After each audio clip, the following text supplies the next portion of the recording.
नमस्कार. मन धागा धागा जोडते नवा या मालिकेच्या आजच्या भागामध्ये मी तुम्हा सर्वांचे मनपूर्वक स्वागत करते. आजच्या भागामध्ये आपल्याला पाहायला मिळतं सर्वजण नाश्ता करत असतात, मात्र शलाकाचा लक्ष फोनमध्ये असतो आणि म्हणूनच सुखदा शलाकाचा फोन काढून घेते. तर शलाका खूप चिडते आणि म्हणू लागते की तू माझा फोन का घेतलायस, त्या फोनचं काय करत आहेस, तू अगोदर माझा फोन दे. तर सुखदा म्हणते नाही देणार, आपण इथे काय करण्यासाठी आलो आहोत.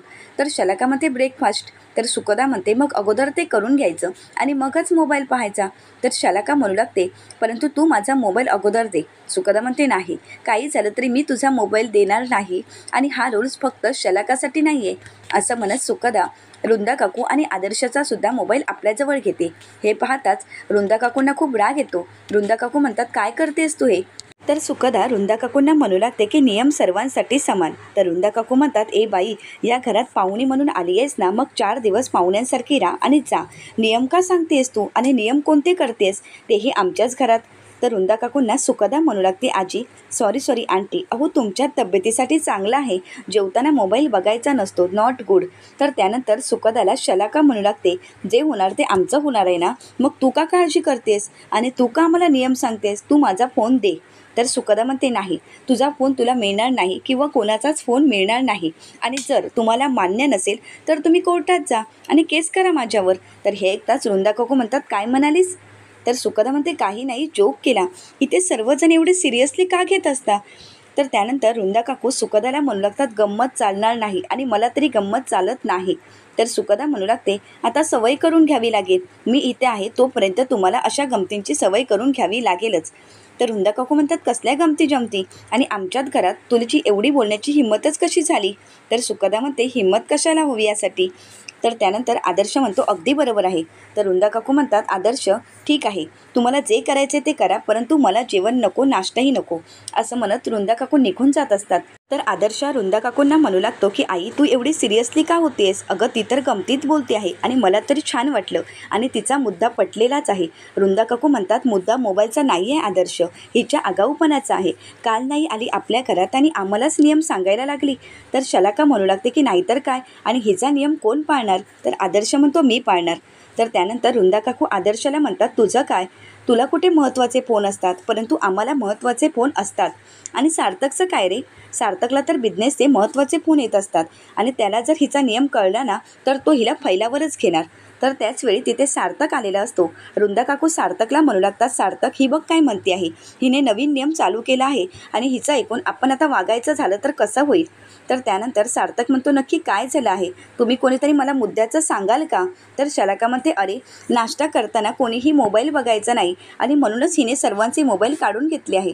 आता ही नियम सांगणार आणि आपण ऐकायचं का. सार्थक काही न बोलता आदर्शला विचारतो की तुझा मोबाईल कुठे आहे. तर आदर्श म्हणतो तिथेच ठेवला आहे. तर त्यानंतर सार्थकही आपल्याजवळचा मोबाईल घेतो आणि त्या टेबलवर ठेवतो आणि सार्थक म्हणू लागतो की कोण बोलतं हे महत्त्वाचं नाही, मुद्दा महत्त्वाचा आहे आणि मुद्दा अगदी करेक्ट आहे. जेवताना मोबाईल कशाला पाहिजे, जेवून घ्या त्यानंतर मोबाईल पहा. तर सर्वजण शांतच होतात. तर त्यानंतर आदर्श वृंदा काकूंना म्हणू लागतो करेक्ट, अगं आई तू खाऊन घे ना, नाहीतर तुझं पित्त खवळेल आणि 4 दिवसांचा तर प्रश्न आहे ना. तर सुखदा म्हणते हो ना, फक्त 4 दिवसांचाच प्रश्न आहे, त्यानंतर मी असेन नसेन, तुम्ही खाऊन घ्या ना आणि 4 दिवस मोबाईल ठेवायला काहीच हरकत नाही. वृंदा काकू मात्र शांतच होतात आणि मोबाईल तिथेच ठेवतात. तर त्यानंतर शलाका म्हणू लागते की आई तू खाऊन घे ना. वृंदा काकू म्हणतात अगं पण फोन. तर शलाकाही वृंदा काकूंना म्हणू लागते आई त्या फोनचं आपण नंतर बघू, परंतु तू उपाशी राहिलीस तर तुझी चिडचिड होते, त्यापेक्षा अगोदर तू नाश्ता करून घे. तर त्यानंतर वृंदा काकू शांतपणे नाश्ता करत असतात. सार्थकही नाश्ता करत असतो. सार्थकने सांगितल्यामुळे सर्वजण शांत असतात. नाश्ता करून झाल्यानंतर सार्थक हा ऑफिसला निघालेला असतो, मात्र ऑफिसला निघत असताना सार्थक फोन तिथेच विसरलेला असतो आणि म्हणूनच सुखदा ही सार्थकला फोन देण्यासाठी उठते. मात्र उठल्यावर सुखदाला चक्कर येते आणि त्यामुळे ते सार्थकच्याच अंगावर कोसळते. सार्थक मात्र खूप घाबरून गेलेला असतो. तर त्यानंतर आदर्श तिला चेक करत असतो. सर्वांना सुखदाची काळजी वाटू लागलेली असते. तर सार्थक आदर्शला विचारू लागते नक्की भाई काय झालं आहे तिला. तर आदर्श म्हणतो थांब मी चेक करत आहे. तर त्यानंतर आकांक्षा येते आणि म्हणू लागते अगं सुखी तुला काय झालं आहे आणि दादा सुखीला अशी अचानक चक्कर कशी काय आली. तर आदर्श म्हणतो हो मी चेक करतोय, थांब तू जरा. तर त्यानंतर आदर्श तिला चेक करत असतो. तर इकडे सार्थकला ऑफिसमधून फोन आलेला असतो. तर सार्थक म्हणू लागतो की हो माझ्या लक्षात आहे, परंतु ती मीटिंग पुढे जाऊ शकते का किंवा आजच्या दिवसासाठी कॅन्सल होऊ शकते का. तर त्यानंतर आदर्श हा सार्थककडे पाहू लागतो. तर आदर्श म्हणू लागतो, अरे तुला जर महत्त्वाची मीटिंग असेल तर तू जाऊ शकतोस. तर सार्थक फोनवर म्हणतो की हो मी येतच आहे. तर त्यानंतर आदर्श म्हणू लागतो की मी सगळं काही मॅनेज करेन, तू नको टेन्शन घेऊस, तू जा, एवढं काही सिरियसली नाही आहे.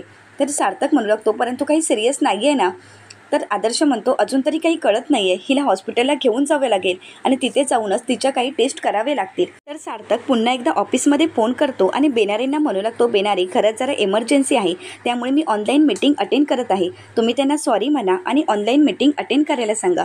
हे ऐकून शलाकाला धक्काच बसतो. शलाका वृंदा काकूंना घेऊन रूममध्ये निघून जाते. तर त्यानंतर आदर्श हा सार्थकला म्हणू लागतो की सार्थक, अरे तुला जर इमर्जन्सी असेल, इम्पॉर्टंट मीटिंग असेल तर तू जा ना ऑफिसमध्ये, मी करेन मॅनेज. मात्र सार्थक तिथून कुठेच जात नाही. तर इथे आदर्श सुखदाला चेक करत असतो. तर सार्थकला मात्र सुखदाची खूप काळजी वाटत असते. तर दुसरीकडे वृंदा काकू शलाकाला म्हणू लागतात, अगं काय झालं, लहान मुलासारखं अशी मला का रूममध्ये घेऊन आली आहेस. तर शलाका म्हणू लागते, आई तुला कळालं नाही आहे का बाहेर काय चाललं आहे. तर वृंदा काकू म्हणतात, अगं मला कसं कळणार, मी काही डॉक्टर आहे का, काहीतरी अबडचबड खाल्लं असेल आणि त्यामुळे ॲसिडिटी वाढली असणार, मग चक्कर येणार नाही का. तर शलाका म्हणू लागते की आई त्याबद्दल मी बोलतच नाही आहे, अगं मी सार्थकबद्दल बोलत आहे. तर वृंदा काकू म्हणतात, त्याला काय धाड भरली आहे. तर शलाका म्हणते, काय होऊ शकतं हे तू बघितलं नाही आहेस का. तर वृंदा काकू म्हणतात, तू काय बघितलेस ते अगोदर मला सांग. तर शलाका म्हणू लागते, अगं आनंदी गेल्यानंतर पहिल्यांदा सार्थक कोणाची तरी काळजी घेतो आहे आणि ते मी बघितलं आहे आणि तेच तुला मी सांगण्याचा प्रयत्न करत आहे.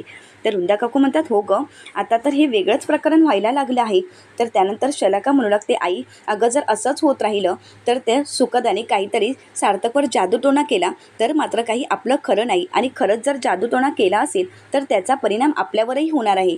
आपल्यावर जर केला तर आपण तर काहीच करू शकणार नाही आणि आपण कुठे जाणार हे आपल्यालाही कळणार नाही. त्या सुखदाने एक टिचकी वाजवली की आपण घराच्या बाहेर आणि दुसरी टिचकी वाजवली तर आपल्या आयुष्याचं होत्याचं नव्हतं होणार. अगं आई, तो सार्थक आनंदीची जागा त्या सुखदाला तर देणार नाही ना, म्हणजे आपल्यासाठी धोक्याची घंटा सुरू झाली. वृंदा काकू म्हणतात, ती काहीतरी जादूटोणा तर करूच शकते आणि सुखी आत्मा म्हणत सार्थकच्या आयुष्यात सार्थकला प्रेमाच्या जाळ्यात ओढायची आणि आनंदीसारखं परत आपल्या उरावर डोंगर ठेवायची. हिचा काहीतरी बंदोबस्त करायलाच पाहिजे. वृंदा काकू सुखदाचा काहीतरी बंदोबस्त करण्याचा विचार करू लागतात. शलाका मात्र खूप घाबरून गेलेली असते. तर दुसरीकडे सुखदा शुद्धीवर आलेली असते. ती आदर्शला विचारू लागते, मला काय झालं होतं. तर आदर्श म्हणतो, तुला चक्कर आली होती आणि आता तू कशी आहेस. तर सुखदा म्हणते, मी आता बरी आहे. तर आकांक्षा विचारते, अगं तुला अशी अचानक चक्कर कशी काय आली. तर सुखदा म्हणू लागते, काही नाही गं, मध्ये मध्ये होतच असं. तर आकांक्षा म्हणते, अगं तू बडबड करू नकोस, कारण बडबड करून तुझी एनर्जी वेस्ट होते आणि त्यामुळेच तुला चक्कर आली असावी. तर सुखदा म्हणते, नाही असं काही नाही आहे, बडबड करून उलट माझी एनर्जी वाढते, तू काळजी करू नकोस. आणि तसंही तू का काळजी करतेस, काही दिवसांची तर मी पाहुणी आहे. अगं म्हणजे मी काही दिवसांसाठीच तर या घरात आहे ना. हे एकदा सार्थकला जरा वाईट वाटतं. तर त्यानंतर आदर्श म्हणू लागतो, सुखदा आपल्याला आत्ताच्या आत्ता हॉस्पिटलला जावं लागेल. तर सुखदा म्हणते, आत्ता. तर आदर्श म्हणतो, हो आत्ताच जाऊन आपल्याला काही टेस्ट कराव्या लागतील. तर आकांक्षा म्हणू लागते, दादा चालेल, मी सुद्धा तुझ्यासोबत येते. तर सर्वजण हॉस्पिटलला जायला निघालेले असतात. मात्र सार्थकला सुखदाची काळजी वाटत असते आणि तो घराबाहेर थांबलेला असतो. तर सुखदा येत सार्थकला विचारते, काय झालं, तू इथे का थांबलायस. तर सार्थक म्हणतो, काही नाही, तुला अशी अचानक चक्कर कशी आली, काही प्रॉब्लेम तर नाही आहे ना. तर सुखदा म्हणते, नाही, मी तर अगदी ठणठणीत आहे. तर त्यानंतर आदर्श आवाज देतो म्हणून सुखदा म्हणते, चल मी येते, असं म्हणत सुखदा तिथून निघून जाते. मात्र सुखदा जात असताना सुखदाच्या फाईलमधला एक पेपर तिथे खाली पडतो. सार्थक तिला आवाज देत असतो की सुखदा तुझा पेपर पडला आहे, परंतु सुखदाचा काही लक्षच नसतो. सुखदा तिथून निघून गेलेली असते. सार्थक तो पेपर उचलतो आणि बघू लागतो. तो पेपर पाहताच सार्थकला धक्काच बसतो आणि सार्थक धक्क्यानेच म्हणतो, हिला कॅन्सर आहे, सुखदाला कॅन्सर आहे. हे कळताच सार्थकला खूप वाईट वाटतं. ज्यावेळी सुखदा सार्थकच्या ऑफिसमध्ये आलेली असते त्यावेळी सार्थकने तिचा खूप अपमान केलेला असतो. हे सगळे क्षण सार्थकला आठवू लागतात आणि आपण सुखदाचा एवढा अपमान केला, सुखदाशी किती वाईट वागलो, हे सगळं आठवून सार्थकला खूप पश्चाताप होत असतो.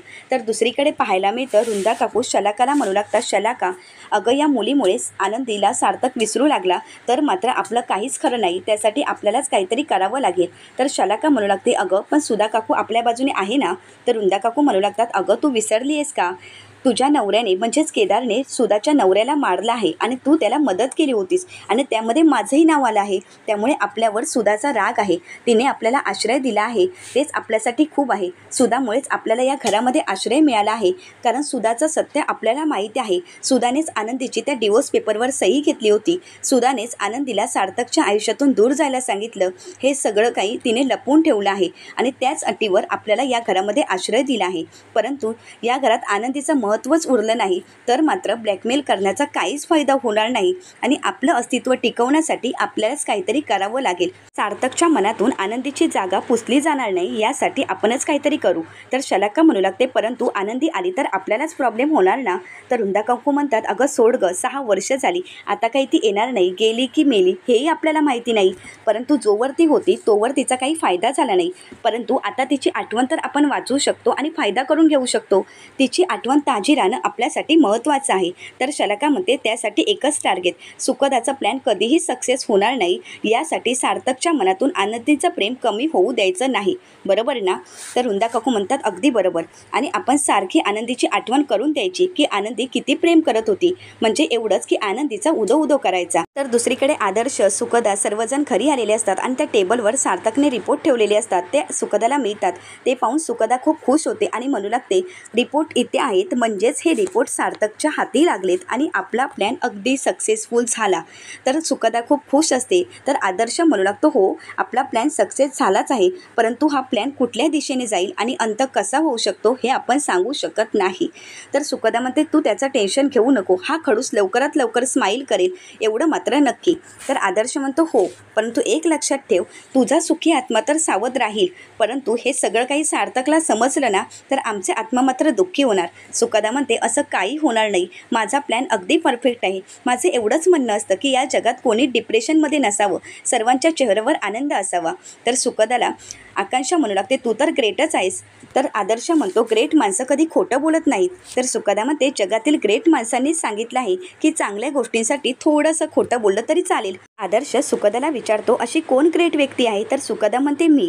त्यानंतर सुखदा म्हणू लागते की मी आता आजारी आहे, काही दिवसांचीच पाहुणी आहे म्हटल्यावर सार्थक मला खुश ठेवण्याचा प्रयत्न करणार.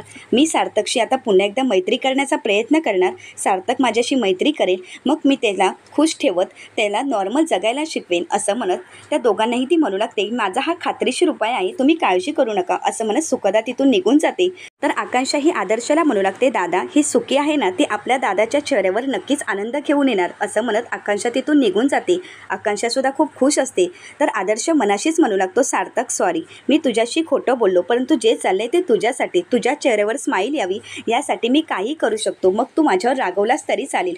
तर दुसरीकडे पाहायला मिळतं, वर्तकांच्या घरी काही माणसं आलेली असतात आणि लीनावहिनी आणि मालतीताईंना म्हणू लागतात, रोकड आणा, मला आत्ताच्या आत्ता पैसे हवेत. तर लीनावहिनी म्हणू लागतात, अहो आम्ही तुमचं कर्ज लवकरच फेडणार आहोत, परंतु आम्हाला काही दिवस तरी द्या ना.